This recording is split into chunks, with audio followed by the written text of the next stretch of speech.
Salut, voici comment remplir un chèque Banque Populaire. Et bien pour le faire, il vous faut avoir à votre disposition un chéquier.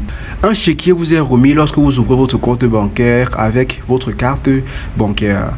Si cela n'est pas fait, allez à votre banque récupérer votre chéquier. Et lorsque le chéquier est à votre disposition, vous n'avez qu'à commencer à remplir le chèque. La première étape, c'est de mettre la date à laquelle on remplit le chèque. Et sur un chèque, la date se présente sous la forme jour, mois, année. Donc, si par exemple, nous sommes le 1er juillet 2024, vous n'avez qu'à mettre 01/07/2024.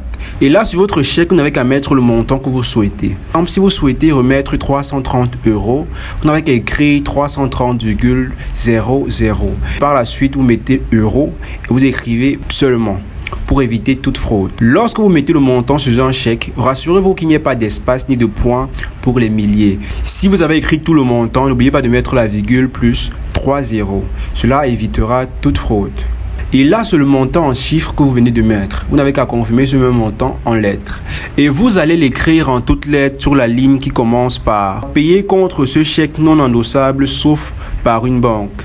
Si le montant est long à écrire, terminez par « Seulement » pour éviter, comme je le disais tout à l'heure, toute fraude. Et ensuite, vous n'avez qu'à mettre le nom du bénéficiaire ou de l'entité qui recevra l'argent. Et vous terminez par votre signature juste en bas à droite dans l'espace requis pour les signatures.